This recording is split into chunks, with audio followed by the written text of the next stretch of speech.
Welcome to Stories of Slavery. In this episode, we're traveling back to Georgia in 1849, where an enslaved man of extraordinary size fought a massive serpent to rescue a little girl. The encounter was so vicious and hard to believe that folks on the plantation kept whispering about it for years. This story is difficult and intense, so pause for a moment, breathe, and listen carefully. Before we go any further, please subscribe to the channel and drop a comment telling us which city and country you're tuning in from. Your engagement ensures these stories live on instead of fading away. Now, let's begin. During the summer of 1849, something unexplainable happened in the cotton fields of Burke County, Georgia.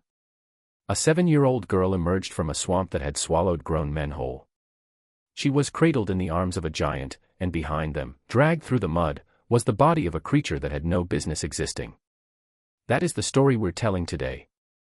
But to understand what unfolded in those murky waters, we have to rewind. We need to understand the land, the people, and the men they called Goliath. Back in 1849, Georgia ran on cotton and blood. The cotton gin, invented 56 years earlier, had turned the South into an agricultural powerhouse, and Georgia was right at the center. Burke County alone produced over 40,000 bales of cotton that year, each bale weighing roughly 400 pounds. Every pound was picked by hand, and every hand belonged to someone with no say in the matter. The Whitmore plantation occupied 2,000 acres of rich land along the Augie River. It wasn't the county's largest plantation, but it was certainly among the most lucrative. Colonel Marcus Whitmore, who had fought in the Creek War of 1836, operated his estate with military discipline. He owned 112 enslaved individuals. To him, they weren't people, they were just inventory, figures in a ledger, tools that happened to breathe. The plantation house sat on a small hill with a view of the fields. It was a white, columned building in the Greek Revival style, favored by wealthy Southern planters who liked to imagine themselves as heirs to ancient democratic ideals. The irony of slave owners celebrating democracy was lost on everyone except the Whitmores themselves. Beyond the fields, past the slave cabins, beyond the smokehouse and the blacksmith shop, the landscape shifted. The ground turned wet, the trees thickened, and Spanish moss hung from branches like the beards of dead men. That was where the swamp began. The Augie swamp wasn't huge compared to others in Georgia, maybe 3,000 acres of cypress trees, black water, and hidden things. But it made up for its size with its fearsome reputation. The enslaved people of Burke County had a name for it. They called it the Mouth, because things went in and never came out. Overseers used the swamp as a threat. Runaways were warned that the Mouth would consume them. Children were told that monsters lurked in the black water, waiting for disobedient souls. And in the firelit darkness of the slave quarters, when the white folks were asleep and the night belonged to whispered truths, the elders spoke of something older, something that had lived in those waters long before the Cherokee walked the land, long before memory itself. They called it the Devil's Rope. Most enslaved people thought it was just a story, something passed down to keep children in line. But some had witnessed things. Ripples in still water, trees shaking when there was no wind, sounds at night that didn't match any known animal. And once, years earlier, a field hand named Solomon had fled into the swamp to escape a beating. 3 days later, they found his leg washed up on the bank. Just the leg. The rest was never recovered. The swamp was no place for the living. The men arrived at Whitmore Plantation in the spring of 1847, 2 years before our story really takes shape. He came in a cage on the back of a wagon, paraded like a circus animal along the red dirt roads of rural Georgia. The cage was necessary, the trader explained, because of what had happened at his last place. He had killed an overseer with nothing but his hands. Colonel Whitmore inspected the men with the cold eye of someone who had spent 3 decades buying and selling human beings. The enslaved man was enormous, standing 6'7" in an era when the average man barely reached 5'7". His shoulders spanned like a doorframe, his arms were thick as young oak limbs, and his hands could wrap around a man's skull the way an ordinary hand would grip an apple. The trader had been calling him Samson, a common name for large enslaved men. A biblical joke that plantation owners found amusing. But Whitmore noticed something in this one that wasn't amusing at all. He looked into the giant's eyes and saw nothing. Complete emptiness. Like staring into a dry well, or looking at a man who had already died but whose body hadn't gotten the message. The price was suspiciously low for someone with such obvious physical value. According to the trader, he hadn't spoken a single word in over a year. Some thought he was mute. Others believed he was simple-minded, damaged in some way that reduced his usefulness. But the trader suspected something else entirely. He believed that whatever had once lived inside this man was gone, leaving behind only a shell. A very large, very dangerous shell that no longer cared if it lived or died. Whitmore bought him anyway. He saw potential where others saw problems. A man who didn't speak wouldn't spread discontent. A man who didn't fear death wouldn't be intimidated by punishment. And a man of that size could do the work of 3 ordinary field hands, maybe 4. He renamed him Goliath. Whitmore fancied himself a man of biblical learning and believed that even giants could be brought down by the right master. Goliath quickly made a name for himself in his first months at Whitmore. He could lift a 400-pound cotton bale that normally needed 2 strong men. He could pull a plow through rocky Georgia clay without a mule. He could break a wild horse simply by holding its head still until the animal exhausted itself from struggling. The other enslaved people watched him work with a mix of awe and unease. The overseers kept their hands near their weapons, waiting for any excuse to assert dominance over this unsettling giant. That excuse never came. Goliath didn't resist. He didn't complain. He didn't even seem to notice the world around him as anything more than tasks to complete. He woke when the horn blew at 4:30 in the morning.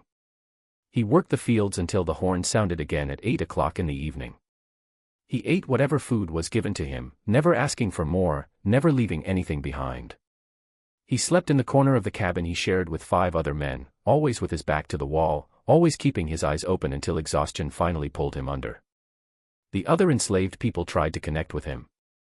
They were a community bound by shared suffering, and newcomers were always welcomed into that community. An elderly woman named Mama Ruth, who had lived on the plantation for 40 years and served as a healer and spiritual guide, made several attempts to reach him. She sat with him in the evenings. She brought him extra food when she could. She asked gentle questions about where he came from, if he had family somewhere, what his real name was before the white folks gave him their biblical joke.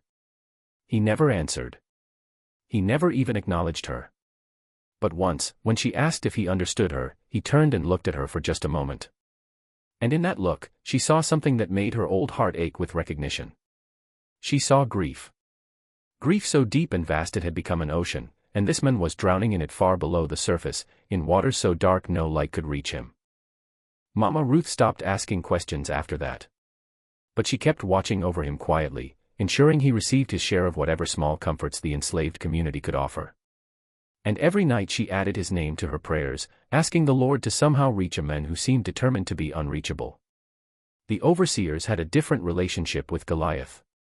Thomas Callahan, the head overseer, was an Irish immigrant who had risen from New York dock poverty by proving he could be more brutal than any Southern-born white man. He'd learned early that poor whites in the South only earned respect by showing absolute dominance over the enslaved population. Cruelty was his currency, and he spent it freely. Callahan saw Goliath as a challenge, a test of his authority. For the first 6 months, he actively looked for reasons to punish the giant. He watched for laziness, defiance, any excuse to use his whip and prove that no slave was too big or strong to be broken. But Goliath never gave him that excuse. He worked harder than anyone else. He followed every order without hesitation.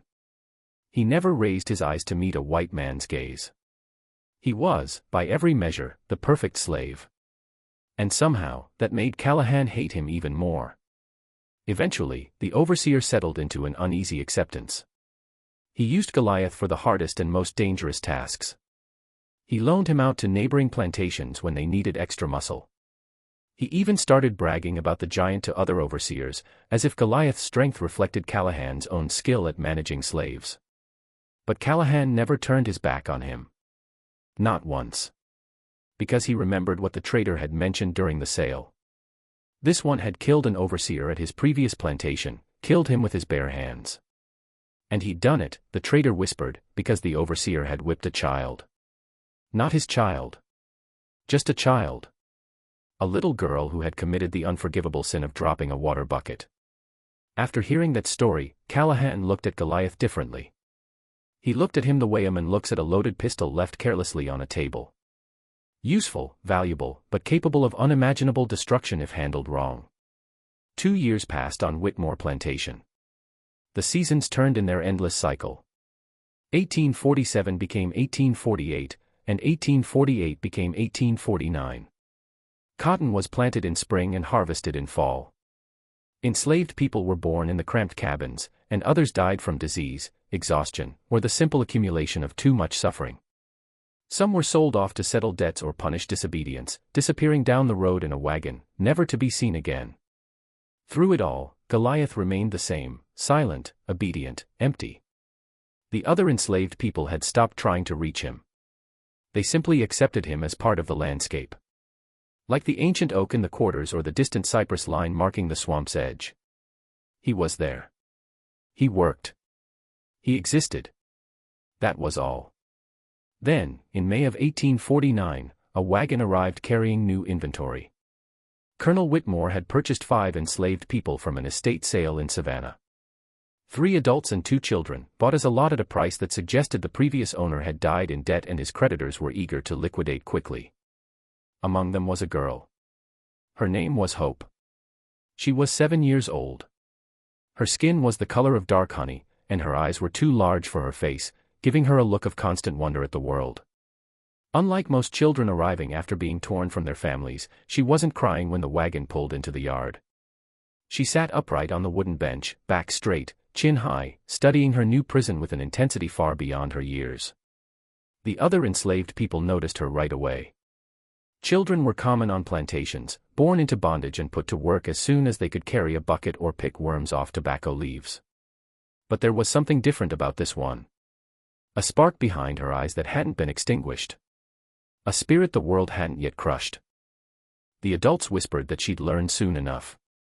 The world would teach her to lower her eyes and bend her back and accept being property, used and discarded at white folks' whim. It always did. No one escaped that lesson. Hope was assigned to the children's work crew, standard for her age.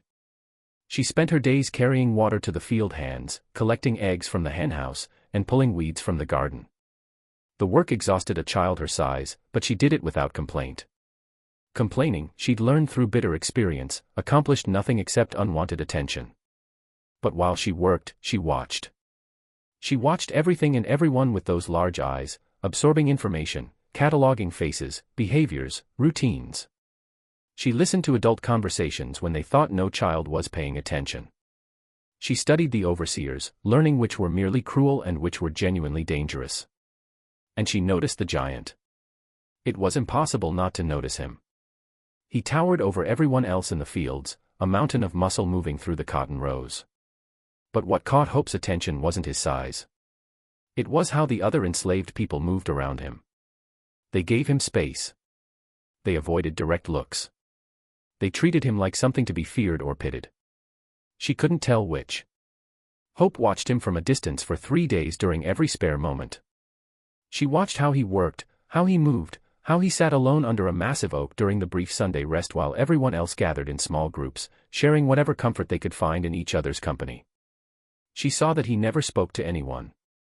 She saw the emptiness in his eyes that Mama Ruth had recognized 2 years earlier. On the 4th day, she made her decision. Sunday afternoon on a plantation was precious. It was the only time enslaved people weren't required to work, and they guarded those hours jealously. Most used it to tend small garden plots, growing vegetables to supplement meager rations.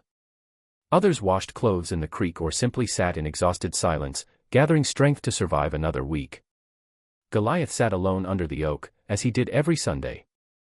His massive hands rested on his knees like tools temporarily set aside. His eyes fixed on some distant point only he could see.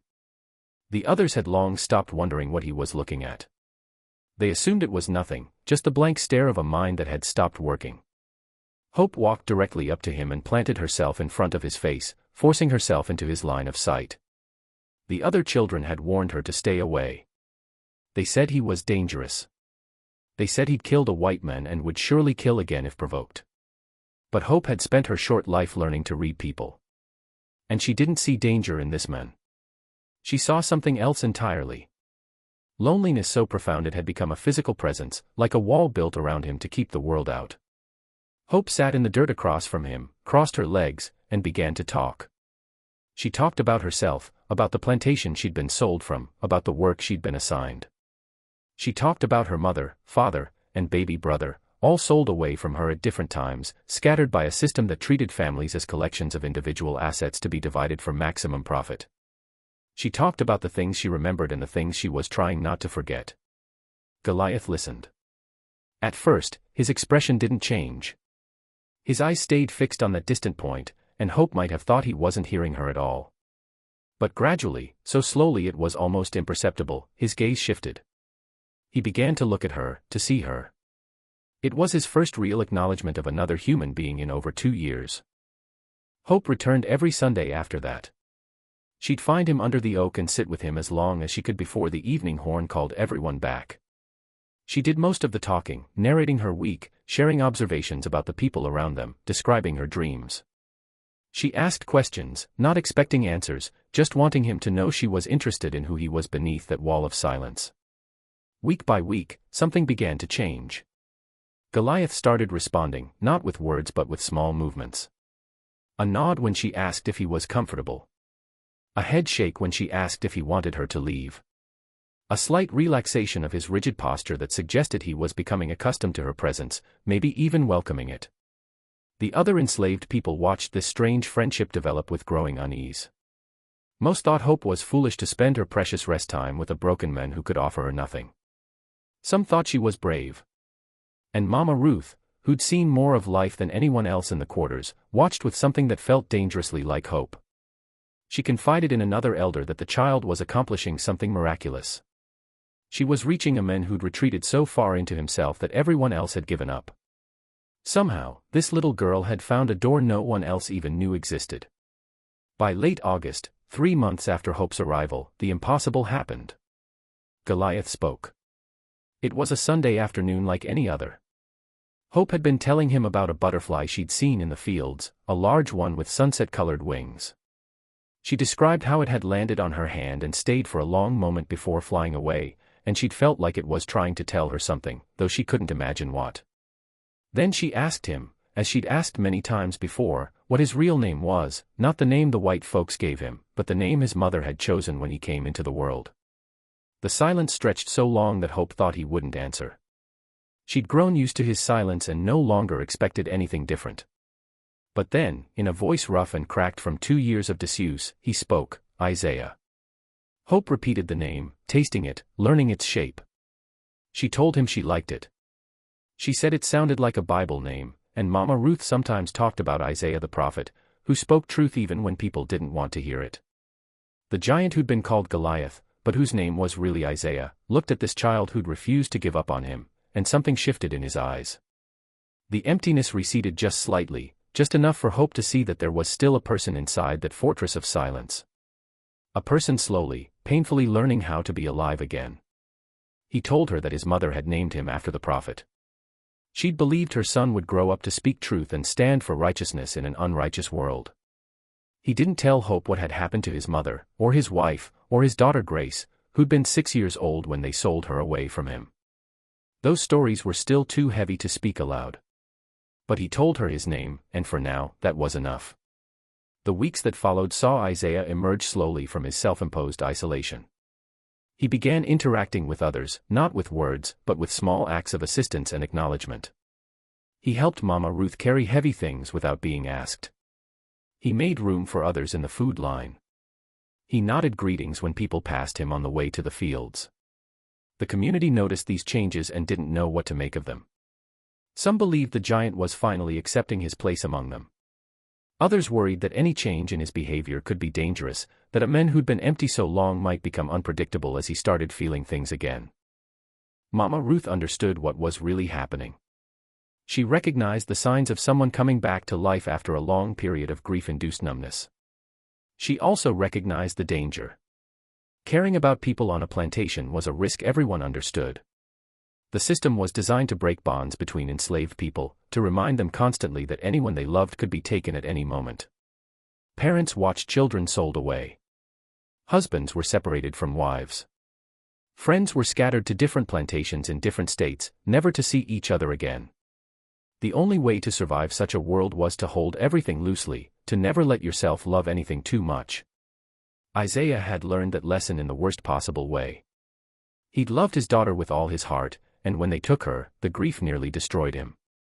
He'd survived only by shutting down completely, by refusing to feel anything at all. Now hope had awakened those feelings again. And Mama Ruth could see that Isaiah was allowing himself to care about this child, to feel protective of her the way he'd felt protective of Grace. It was beautiful. It was human. And it was dangerous beyond measure. She warned him one evening as gently as she could. She reminded him of their reality. She told him that caring about someone on a plantation was an invitation to heartbreak, that the white folks could take anyone at any time, that he of all people knew this truth better than most. Isaiah listened to her warning with patience.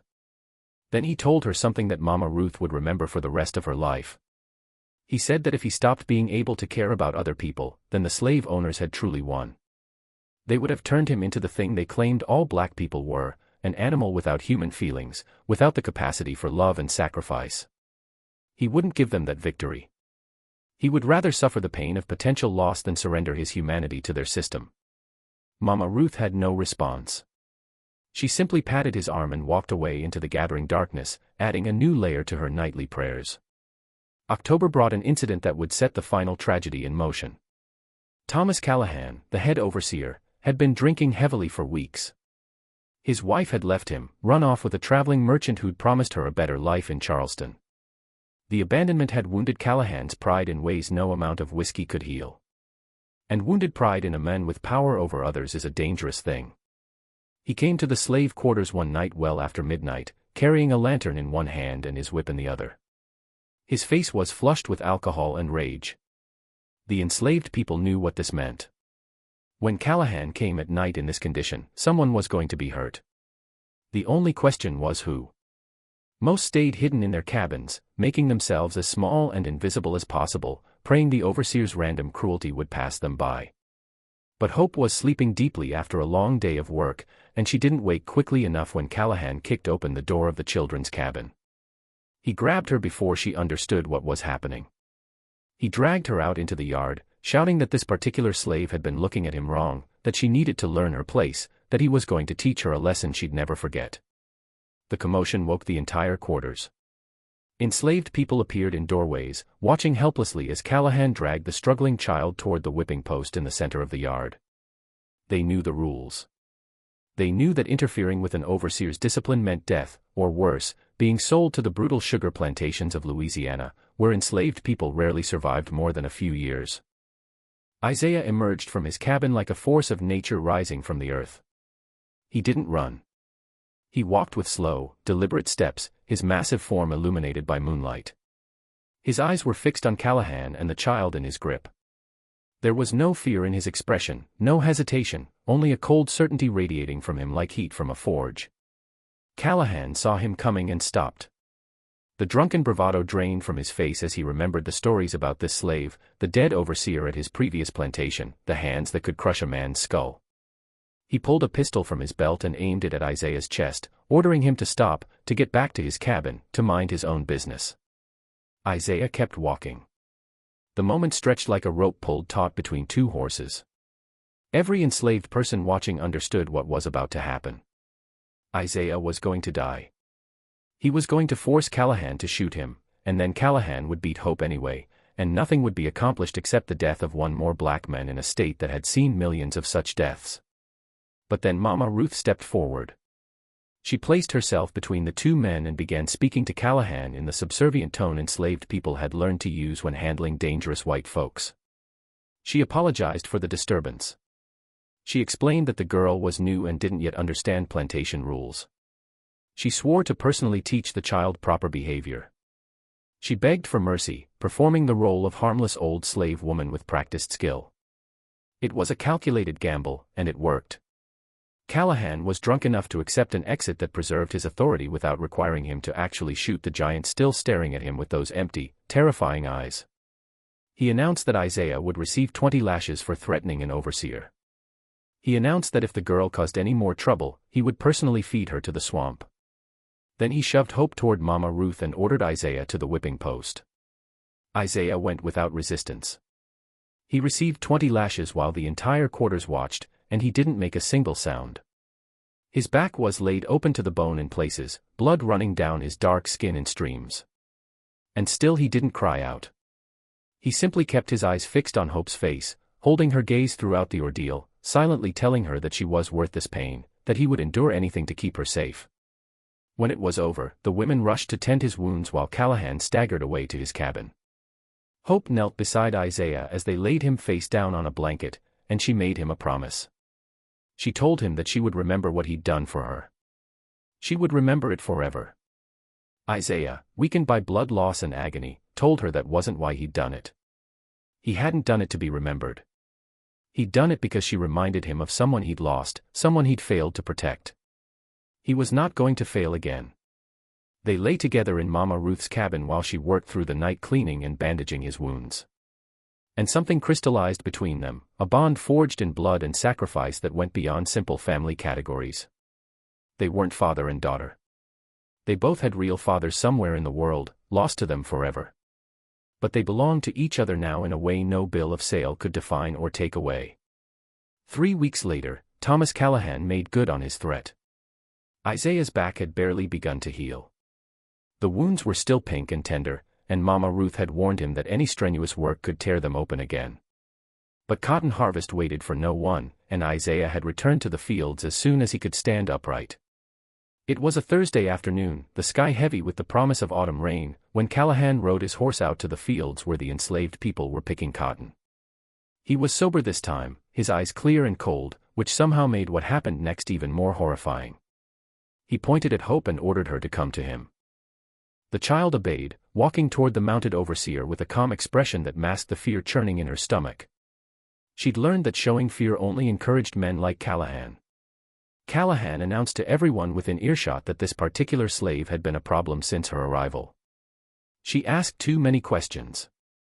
She'd formed an inappropriate attachment to the simple-minded giant. She looked at white folks as if she considered herself their equal.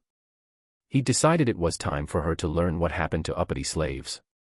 He reached down from his horse and grabbed her by the hair, lifting her small body off the ground like she weighed nothing at all. The field hands stopped working. 50 yards away, Isaiah began moving toward them, his massive hands already curling into fists. Callahan saw him coming and drew his pistol. He told Isaiah to stop where he was or he would shoot him dead and feed the girl to the swamp anyway. It was his choice. Isaiah stopped. His entire body trembled with the effort of holding himself back, every muscle straining against the command of his conscious mind. But he stopped.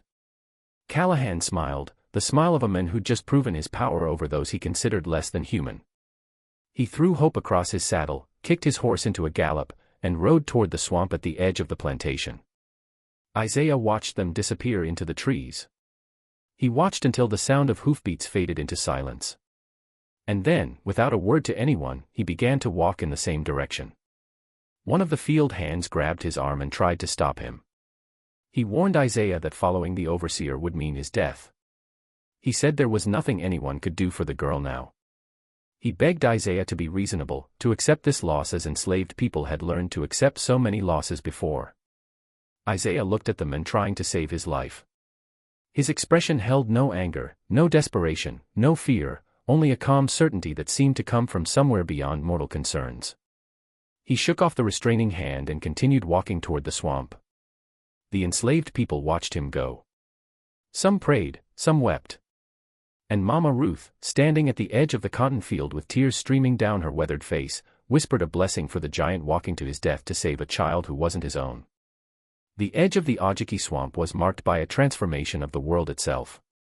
The firm red Georgia clay became soft black mud that sucked at Isaiah's feet with every step. The open air of the cotton fields became thick and heavy, saturated with moisture and the smell of vegetable decay. The sounds of the plantation, the distant shouts and songs that were the soundtrack of enslaved life, faded away and were replaced by the alien symphony of the swamp. Insects buzzed in clouds. Birds called out in voices that sounded almost human. And beneath it all, beneath the surface of the black water that now rose to Isaiah's knees, there was something else. A feeling of being watched by something ancient and patient and hungry. Isaiah didn't hesitate. He waded into the swamp like a man walking into his own grave, because that's exactly what he believed he was doing. He had no illusions about survival. He knew he was going to die in this swamp. But he was going to find Hope first. He was going to save her or die trying. The water rose quickly as he moved deeper. Within minutes it reached his waist, and the bottom beneath his feet became treacherous. Soft mud tried to suck him down with every step. Hidden roots grabbed at his ankles, threatening to trip him. Spanish moss hung from cypress trees like funeral curtains, blocking his vision, making it impossible to see more than 20 feet in any direction. But Isaiah could hear. His ears, sharpened by years of living in a world where a slave's survival often depended on knowing where the white folks were at any given moment, picked up sounds that would have been inaudible to most people. And somewhere ahead of him, muffled by distance and vegetation, he could hear Hope screaming. He moved faster, ignoring the water that now reached his chest in some places. He ignored the branches whipping across his face and the thorns tearing at his already damaged back. The screaming grew louder as he pressed forward. Then it stopped. The sudden silence was worse than the screaming had been. It was the silence of something terrible happening, or something terrible that had already finished happening. Isaiah's heart pounded against his ribs as he crashed through a wall of vegetation and emerged into a small clearing. The water here was only ankle deep, and the ground was relatively solid. In the center of the clearing, Callahan's horse stood trembling, its eyes rolling with terror at something only it could see. The saddle on its back was empty. Of Callahan and Hope, there was no sign. Isaiah searched the clearing with desperate eyes. He saw marks in the mud, drag marks leading toward a massive cypress tree that had fallen across the water. Beyond the fallen tree, the swamp opened into a dark pool that seemed to absorb light itself. The water there was perfectly still, like a mirror made of black glass. He climbed over the fallen cypress, his wounded back screaming in protest, and looked down into the pool. What he saw turned his blood to ice. Hope was there, clinging to a root that jutted from the bank on the far side. She was alive, her small fingers white-knuckled around the root, her face pale with a terror that went beyond anything a child should ever experience. She was staring at something in the water between her and Isaiah. Isaiah followed her gaze. The creature rose from the black water like a nightmare made flesh. It was a snake, but no snake in living memory had ever grown to such monstrous proportions. Its body was at least 40 feet long, as thick around as a man's torso. Its scales were dark brown and green, patterned in a way that let it blend perfectly with the murky water and vegetation. And its head, now raised above the surface and swaying gently back and forth, was the size of a small barrel. Its eyes gleamed with an intelligence that was ancient and alien and utterly without mercy. Scientists would later classify such creatures as Titanoboas, prehistoric snakes supposed to have gone extinct millions of years ago. They would measure fossils and calculate that these creatures could reach 42 feet and weigh over a ton. They would determine that Titanoboas were constrictors, killing prey by wrapping around them and squeezing until the heart could no longer beat. Isaiah knew none of this. All he knew was that the monster from the slave quarters whispered legends was real. The devil's rope existed, and it was between him and the child he'd sworn to protect. Of Thomas Callahan, there was no sign except a slowly spreading cloud of red in the black water around the creature's coils. The creature's head swayed back and forth like a pendulum, measuring the final seconds of a life. Its forked tongue flicked out, tasting the air, gathering information about the new arrival who'd just entered its domain. The eyes, cold and yellow and ancient beyond human comprehension, fixed on Isaiah with the patient hunger of a predator that had never known fear. Isaiah stood frozen at the edge of the pool. His mind, which had shut down for 2 years to escape unbearable grief, was now functioning with crystalline clarity. He assessed the situation with the desperate precision of a man with nothing left to lose. Hope was 15 feet away, clinging to a root on the far bank. The creature floated between them, its massive body forming loose coils in the black water. To reach Hope, Isaiah would have to go through the snake, or around it, or somehow over it. None of those options seemed survivable. The creature made the first move. Its head darted toward Hope with shocking speed, jaws opening to reveal rows of curved teeth designed for gripping prey. But it wasn't attacking, not yet. It was testing, playing with its food the way a cat plays with a mouse before delivering the killing blow. Hope screamed and pressed herself against the muddy bank, making herself as small as possible. The snake's head stopped inches from her face, tongue flicking, tasting her fear. Then it slowly withdrew, resuming its swaying motion, enjoying the terror it was creating. Isaiah understood then what kind of creature he was facing. This wasn't a mindless animal operating on pure instinct. There was intelligence here, cruel, ancient intelligence that took pleasure in the suffering of its prey. The devil's rope was more than a monster. It was evil given physical form. He looked around the clearing for anything he could use as a weapon. There were branches scattered on the ground, but none were large enough to damage a creature this size. There were rocks, but throwing a rock at 40 feet of muscle and scale would be like throwing a pebble at a mountain. There was nothing in this swamp that could help him. Then his eyes fell on the only thing he'd brought with him, the only thing a slave ever truly owned, his chains. Isaiah still wore the iron shackles that had been placed on his wrists when he arrived at Whitmore Plantation 2 years ago. They weren't connected anymore. Colonel Whitmore had ordered them separated after deciding that Goliath was sufficiently broken to be trusted without full restraints.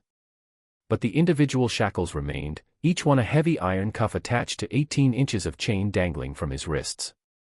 They were meant to be symbols of his bondage, reminders that he was property, not a person, weights to slow him down if he ever tried to run. Now they would become weapons. Isaiah wrapped the chains around his fists, feeling the cold iron bite into his skin. The weight was familiar. He'd carried it every day for 2 years. But now, for the first time, he welcomed that weight. He welcomed the brutal heft of it. The creature noticed his movement and turned its attention from Hope to him. Its head rose higher out of the water, and Isaiah got his first clear look at the full scope of what he was facing.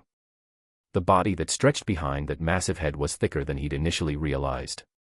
The coils beneath the surface were powerful enough to crush a horse. This wasn't an animal that could be defeated by human hands. But Isaiah wasn't planning to defeat it. He was planning to buy Hope enough time to escape. If he could keep the creature focused on him, if he could hold its attention long enough, maybe she could slip away into the swamp and find her way back to the plantation. Maybe someone would help her. Maybe she would survive. That was enough. That was more than he deserved after failing to save his own daughter. Isaiah stepped into the water. The cold hit him immediately, cutting through his thin slave's clothing like a knife. The bottom of the pool was soft mud that tried to grip his feet and hold him in place. But he kept moving, wading deeper, closing the distance between himself and the monster. The creature watched him approach with what might have been curiosity. It wasn't accustomed to prey that came toward it willingly. For millions of years, its kind had been the apex predators of whatever environment they inhabited. Everything ran from them. Everything hid. Nothing advanced. Until now.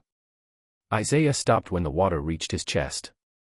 He was 10 feet from the creature's head, close enough to see the individual scales, close enough to smell the ancient reptilian stench rising from its body. He raised his chain-wrapped fists and waited. The snake struck. Its head shot forward with blinding speed, jaws gaping wide enough to engulf Isaiah's entire torso. But Isaiah had been watching. He'd seen the subtle tensing of muscles that preceded the strike, the same tell he'd learned to read in wild horses before they kicked. He threw himself sideways, and the massive jaws snapped shut on empty water where he'd been standing a fraction of a second before. The miss seemed to surprise the creature. It pulled back and regarded Isaiah with new interest, reassessing this prey that had dared to dodge. Isaiah didn't wait for a second strike. He lunged forward and swung his chained fist with all the strength his massive body could generate. The iron links connected with the side of the creature's head, and the impact sent a shockwave up Isaiah's arm that nearly dislocated his shoulder. The snake recoiled. It wasn't injured, not truly, but it was startled. Nothing had ever struck back before. Nothing had ever caused it pain. Isaiah pressed his advantage. He swung again and again, driving the creature back toward the center of the pool, away from Hope. Each blow was a thunderclap of iron against scale. Each impact cost Isaiah something, tearing at his barely healed back, draining his strength, pushing him closer to collapse. But it was working. The creature was retreating. Its attention was fully fixed on this strange prey that refused to die properly. Isaiah risked a glance toward Hope. She was still clinging to the root, watching the battle with wide, terrified eyes. He tried to shout at her to run, to get away while she could, but he had no breath left for words. All he could do was keep fighting and hope she understood. The creature attacked again. This time it didn't strike with its jaws. Instead, its massive body whipped around in the water, and a coil as thick as a tree trunk slammed into Isaiah's side. The blow lifted him out of the water and sent him flying through the air. He crashed into the fallen cypress tree with enough force to crack ribs and landed in the shallow water on the other side, gasping for breath that wouldn't come. For a long moment he couldn't move. His body, which had endured countless beatings and whippings and years of brutal labor, had finally reached its limit. The pain was everywhere, radiating from his broken ribs, his torn back, his bruised and battered muscles. He lay in the mud and watched the dark water and waited for the creature to come and finish him. But the creature didn't come, not immediately. Isaiah heard splashing and turned his head to see something that made his heart stop. Hope had let go of the root. She was swimming toward him across the pool, her small arms cutting through the black water, her face set with determination that no 7-year-old should ever need to possess. The creature saw her too. Its head swiveled toward this new, smaller prey. Its body began to move, coils rippling beneath the surface as it prepared to intercept the child swimming through its domain. Isaiah found his feet. He didn't know how. His body was broken, his strength was gone, and by every reasonable measure he should have been unable to stand. But he stood anyway, because Hope was in the water and the monster was going after her, and he'd made a promise. He'd promised himself he wouldn't fail again. Isaiah charged through the water toward the creature. He no longer felt the cold or the pain or the exhaustion. He no longer felt anything except a burning fury that came from somewhere deeper than the body, deeper than the mind, deeper than anything the world of slavery had been able to reach and destroy. He threw himself onto the creature's back. The snake thrashed wildly, trying to shake off this madman who'd grabbed onto its body. But Isaiah held on with a grip forged by 2 years of hauling cotton bales and breaking horses and enduring every kind of suffering one human being can inflict on another. His chains wrapped around the thick neck, and he began to squeeze. It wasn't a killing hold. He knew no human being could strangle a creature this size. But he could distract it. He could keep its attention focused on the thing wrapped around its throat while Hope reached the bank and climbed out of the water and ran. The snake bucked and twisted. It slammed Isaiah against trees and rocks. It dove beneath the surface and held him underwater until his lungs screamed for air. But he didn't let go. Every time it surfaced to breathe, he tightened his chains. Every time it tried to throw him off, he held on with the stubborn determination of a man who'd already accepted his own death. Through the chaos, through the spray of water and the crashing of the great body against everything around it, Isaiah caught glimpses of Hope. She'd reached the far bank. She was climbing out of the water. She was looking back at him with those 2 large eyes. And even from this distance, even through the violence of the battle, he could see that she didn't want to leave him. He summoned the last of his breath and shouted at her. One word, the only word that mattered. Run. Hope ran. She didn't want to. Every part of her small heart screamed that she should stay, should help, should find some way to save the giant men who'd given everything to protect her. But she also understood, with a wisdom that the brutal realities of enslaved life had forced upon her, that staying would mean his sacrifice was worthless. He was fighting the monster so she could escape. If she didn't escape, he died for nothing. So she ran. She crashed through the swamp vegetation, ignoring the branches that whipped her face and the thorns that tore her dress and the mud that sucked at her bare feet. She ran without direction, without plan, guided only by the desperate need to get away from the terrible sounds of battle echoing behind her. The swamp seemed endless. Every direction looked the same. Cypress trees draped with Spanish moss stretched in all directions, and the black water connected everything in a maze that had swallowed countless runaways before her. Hope had no idea which way led back to the plantation. And at this moment she wasn't even sure she wanted to return there. The plantation meant slavery. It meant Callahan. It meant a life where she was property to be used and abused and eventually discarded. She kept running anyway, because running was all she had left. Then the swamp opened up, and she found herself standing at the edge of something she'd never expected to see. A village. Hidden deep in the heart of the swamp, built on a series of small islands connected by rope bridges and wooden walkways, there was a settlement. Rough cabins constructed from salvaged wood and cypress bark dotted the islands. Fishing nets hung drying on wooden frames. Garden plots thick with vegetables grew on every patch of dry ground. And people, black people, emerged from the cabins to stare at the child who'd just stumbled out of the wilderness. Hope stood frozen, unable to comprehend what she was seeing. The people approaching her weren't dressed like slaves. They moved with the confidence of free people, their heads held high, their eyes meeting hers without the practiced deference that plantation life demanded. Some carried weapons, actual weapons, spears and knives, and even a few old muskets that looked like they'd been stolen from some long-ago owner. An old woman reached Hope first. She was ancient, her face a map of wrinkles earned through decades of hard living, but her eyes were sharp and alert. She knelt down to Hope's level and studied the terrified child with a mixture of caution and compassion. She asked where Hope had come from. Her voice was gentle but urgent. She asked who else was in the swamp. She asked about the sounds they'd all heard echoing through the trees, sounds of violence that had disturbed the usual quiet of their hidden world. Hope tried to explain. She told the old woman about Callahan, about being dragged into the swamp, about the monster that had killed the overseer. She told her about Isaiah, the giant man who'd followed her into the swamp and was now fighting the creature to give her time to escape. The old woman's expression changed when Hope mentioned the creature. She looked at the other gathered villagers, and something passed between them. A recognition, a shared knowledge of the terror that lived in their waters. They called it the Guardian, the old woman explained, speaking quickly because time was short. This community had existed in the swamp for over 30 years. It had been founded by runaways, escaped slaves who'd fled the plantations and found their way through the deadly maze to this hidden refuge. The swamp protected them. The white folks were too afraid to search thoroughly, and any slave catchers who tried to penetrate the deeper waters never returned. Because of the Guardian. The giant snake had lived in these waters since before anyone could remember.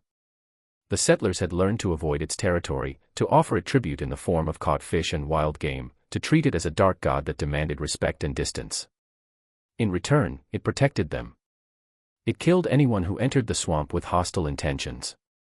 Slave catchers, bounty hunters, overseers who tried to pursue runaways. The creature was their wall, their final defense against a world that wanted to drag them back into chains. But now Hope was telling them that a man was fighting the Guardian. A slave from the plantation, a giant who'd followed a child into the swamp to save her. The villagers debated among themselves. Some argued that they should stay hidden. The Guardian would kill this intruder like it killed all the others, and the settlement would remain safe. Others argued that they should help, that they couldn't stand by while a man died fighting against a creature that they'd allowed to become their protector. The old woman listened to both sides. Then she made her decision. She ordered 3 of the youngest and strongest villagers to go to the pool where the Guardian lived. They were to observe. If the man was still alive, if there was any chance of saving him, they would help. But they were to take no action that would reveal the settlement's existence. If the man survived, he would be brought back to the village and sworn to secrecy. If he died, they would pray for his soul and let the swamp claim his body. It was a compromise that satisfied no one, but it was the best the old woman could offer. Hope begged to go with them. They refused. She was a child. The Guardian's pool was no place for children. She would stay in the village and wait. The 3 young men disappeared into the swamp, moving with the quiet efficiency of people who'd spent years learning to navigate these waters without making a sound. Hope was left alone with the old woman and the other villagers. She should have felt safe. She should have felt relief that she'd survived, that she'd found people who were free, that the swamp had delivered her from slavery. But all she could feel was dread. Because Isaiah was still out there fighting, dying, and she'd left him behind. Isaiah wasn't dead, but he was close. The battle had become something beyond human endurance. The snake had finally managed to throw him off its back, and now they faced each other across the pool like ancient enemies from the dawn of time. Isaiah was bleeding from a dozen wounds, his ribs grinding against each other with every breath. One of his arms hung at an angle that suggested the shoulder was dislocated. But he was still standing. And the creature wasn't unharmed either. Isaiah's chains had done more damage than he'd realized during the chaos of the fight. The iron links had torn several scales from the snake's neck, leaving raw red flesh exposed to the air. One of the creature's eyes had been struck at some point, and now it was swollen half shut, limiting its vision on that side. The snake was hurt. For perhaps the first time in its impossibly long life, it was genuinely hurt. This changed something in the creature's behavior. The playful cruelty that had characterized its early approach was gone. Now there was only cold reptilian fury. This prey had caused it pain. This prey needed to die. The snake attacked with a new ferocity. Its body exploded from the water like a living battering ram, coils whipping toward Isaiah with speed that seemed impossible for something so large. Isaiah dodged the first strike, but the second caught him across the chest and sent him spinning through the air. He crashed into the shallow water near the bank and lay there, too broken to rise. The creature loomed over him, its massive head blotting out the sky, its jaws opening slowly to deliver the killing blow. Isaiah looked up at death and felt something unexpected. Peace. He'd done what he came to do. Hope was gone. She was somewhere in the swamp, running, surviving. Maybe she'd make it back to the plantation. Maybe she'd find help. Maybe she'd live a long life and have children of her own and tell them stories about the giant men who'd fought a monster for her. He hadn't failed this time. He'd saved the child. That was enough. That was more than enough. The jaws descended. The 3 young men from the village arrived at the pool just as Isaiah accepted his death. They saw the massive creature poised to strike, and they saw the broken man lying in the shallows beneath it. And they were faced with a choice that would haunt them for the rest of their lives. They could turn back. They could pretend they'd arrived too late. They could let the guardian kill this stranger and return to their village with the news that nothing could have been done. The settlement would remain safe. Their secret would be preserved. Or they could intervene. They could attack a creature that had protected their community for 30 years. They could risk everything, including their lives and the lives of everyone in the village, to save a man they'd never met. The oldest of the 3, a man named Marcus, who'd escaped from a Mississippi plantation 15 years ago and still bore the scars of the whipping that had driven him to run, made the decision in less than a heartbeat. He raised his spear and threw it. The weapon struck the snake's damaged eye, driving deep into the already injured flesh. The creature reared back with a sound unlike anything any of them had ever heard. A shriek of pain and rage that echoed through the swamp and sent birds fleeing from trees for miles around. The other 2 villagers attacked while the snake was distracted.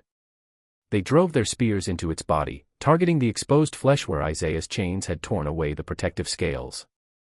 The creature thrashed wildly, snapping at these new attackers, its movements becoming increasingly desperate as more wounds opened in its ancient hide. Isaiah, who'd been waiting for death, found himself suddenly alone in the shallows. He raised his head and saw what was happening. Saw the men attacking the creature that had been about to kill him.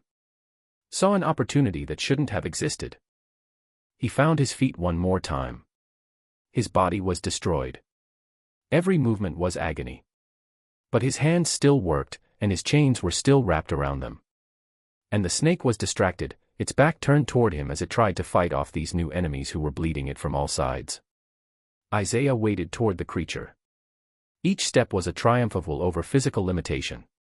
Each step brought him closer to the thing that had tried to kill him, the thing that had killed Callahan, the thing that had terrorized generations of enslaved people with stories of the monster in the swamp. He reached the creature's body and began to climb. The snake felt him. It tried to shake him off while still fighting the villagers, but its movements were slower now, weakened by blood loss, confused by pain from multiple directions. Isaiah climbed higher, pulling himself up the muscular coils until he reached the neck. He wrapped his chains around the thick throat and locked them in place. Then he began to squeeze. The creature bucked and thrashed with renewed frenzy. It abandoned the other attackers and focused entirely on dislodging this weight around its neck. It dove beneath the water, but Isaiah held on. It slammed against trees and rocks, but Isaiah held on. It rolled and twisted and did everything in its power to break free. But Isaiah held on, because he'd realized something in that moment when he thought he was going to die. This creature was just like the men who'd enslaved him. Just like the overseers who'd whipped him, just like the system that had taken his daughter and his wife and his mother and everything he'd ever loved. It was a monster, yes, but it was a monster that could be fought, that could be hurt, that could be killed. And he was going to kill it. The chains bit into the creature's throat, cutting through the damaged scales, reaching the flesh beneath. The snake's struggles became weaker as its air was cut off. Its movements became slower. Its thrashing became twitching. Isaiah didn't let go. He held on as the creature's great body went limp. He held on as it sank beneath the surface of the pool. He held on as the black water closed over both of them and the world went dark and silent. He held on until there was no movement left. Until the ancient heart that had beaten for millions of years finally stopped. Then, and only then, did Isaiah release his grip. He floated to the surface and was pulled from the water by the three villagers, who looked at him with something approaching awe. They'd seen men fight before. They'd seen courage and desperation and the will to survive against impossible odds. But they'd never seen anything like this. This man had strangled the guardian with his bare hands. Isaiah lay on the bank, coughing water, bleeding from too many wounds to count, more dead than alive. The villagers tried to help him, tried to stop the bleeding, tried to keep him conscious, but he was fading. His body had given everything it had, and there was nothing left. Through the haze of pain and exhaustion, he managed to ask about the girl, the child he'd come to save. Marcus told him that she was safe. She'd reached the village. She was being cared for. Isaiah smiled. It was the first genuine smile that had crossed his face in years. Then his eyes closed, and he surrendered to the darkness that had been waiting for him. Isaiah woke 3 days later in an unfamiliar cabin surrounded by unfamiliar faces. His body was wrapped in bandages. Someone had set his dislocated shoulder. His broken ribs had been bound. The countless cuts and bruises covering him had been cleaned and treated with poultices that smelled of herbs he didn't recognize. He tried to sit up and immediately regretted it. The pain was still there, waiting for him, ready to remind him of everything he'd been through. Mama Ruth would have laughed at him, he thought. She would have told him that just because he killed a giant snake didn't mean he could ignore the needs of a body held together by stubbornness and bandages. Then he remembered Hope. He looked around the cabin with sudden urgency, and there she was. She was sitting in a corner watching him with those two large eyes that saw everything. When she realized he was awake, she ran to his side and threw her small arms around him, ignoring his grunt of pain, holding on to him as if she was afraid he might disappear. They stayed like that for a long moment. The giant and the child, survivors of something that should have been impossible. Eventually, the old woman entered the cabin. She introduced herself as Mother Sarah, the leader of the swamp community. She'd been born into slavery on a rice plantation in South Carolina and had escaped 40 years ago, making her way through swamps and forests until she found this hidden place. She'd helped build the settlement from nothing. She'd led her people through decades of hiding and survival. And now she needed to talk to Isaiah about what came next. The guardian was dead. The creature that had protected their community for 30 years was gone, killed by the very chains that had been meant to enslave the men who'd fought it. This created a problem. Without the guardian, the swamp was just a swamp. Slave catchers could search more thoroughly. Bounty hunters could penetrate deeper. The hidden village was vulnerable in a way it had never been before. Some of the villagers blamed Isaiah for this. They saw him as a threat to everything they'd built. They wanted him gone, sent back to the plantation or driven into the wilderness to fend for himself. But Mother Sarah saw something different. She saw a man who'd walked into a monster's lair to save a child who wasn't his own. She saw strength that went beyond the physical, the kind of strength that communities were built around. She saw potential. She offered Isaiah and Hope a choice. They could return to the plantation. The villagers would guide them to the edge of the swamp, and they could make their way back to their old lives. Isaiah would face punishment for running away and for the death of Thomas Callahan, even though he wasn't the one who'd killed the overseer. Hope would return to a world where she was property. But they would be alive, and sometimes that was the best enslaved people could hope for. Or they could stay. The village needed people. It needed workers and builders and now, more than ever, protectors. Isaiah's strength could help them survive without the guardian. His courage could inspire others. And Hope, with her sharp eyes and quick mind, could grow up learning what it meant to be free. It wouldn't be easy. They would be fugitives for the rest of their lives. They would never be able to leave the swamp safely. They would live in constant fear of discovery. But they would be free. And they would be together. Isaiah looked at Hope. The child looked back at him with an expression that held no fear, no doubt. She'd already made her decision. She was just waiting for him to catch up. He remembered what he'd told Mama Ruth back on the plantation, back in another lifetime. He'd said that if he stopped being able to care about people, then the slaveholders had truly won. That he would rather suffer the pain of potential loss than surrender his humanity to their system. He'd meant those words. And now he had a chance to live by them in a way he'd never imagined possible. Isaiah turned to Mother Sarah and gave her his answer. The body of the guardian was recovered from the pool over the following weeks. It was a massive undertaking that required every able person in the village, but they managed it. The creature was measured at 43 feet long and weighed over 2,000 pounds. Its skin was carefully removed and preserved. It would serve as a reminder of what had happened and as a warning to anyone who might threaten the community in the future. The story of the battle spread through the hidden settlements of the South, passed along the network of secret paths and safe houses that enslaved people used to communicate across plantations. It became legend. The tale of the giant slave who'd killed the unkillable serpent with nothing but his chains. The tale of a monster defeated by a man who'd been told all his life that he was less than human. Back at Whitmore Plantation, the disappearance of Thomas Callahan and the 2 runaway slaves caused a stir that gradually faded. Search parties were sent into the swamp, but they found nothing. No bodies, no evidence, just the endless black water and the cypress trees and the silence. Colonel Whitmore eventually concluded that all 3 had been taken by alligators. He wrote off the loss of his overseer and his 2 slaves as an unfortunate accident, filed the appropriate paperwork, and returned to the business of growing cotton. Mama Ruth knew better. She knew that Isaiah had gone into the swamp to save the child, and she knew that the swamp hadn't defeated him. She could feel it in her bones, the same way she could feel coming storms and the presence of spirits. The giant was alive out there somewhere, living free, protecting the child he'd chosen as his own. She kept this knowledge to herself. She added it to her prayers every night, giving thanks for the miracle that had happened in the dark waters. And when other enslaved people whispered about the mouth and the monsters that lived there, she smiled a secret smile. She knew the truth. The real monster in the swamp hadn't been the snake. It had been the system that forced a man to fight one. Isaiah and Hope spent 10 years in the swamp community before the world changed around them. They watched from their hidden refuge as the nation tore itself apart over the question of slavery.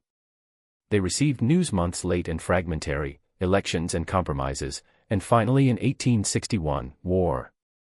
They heard about battles and defeats and a proclamation that promised freedom to every enslaved person in the rebellious states.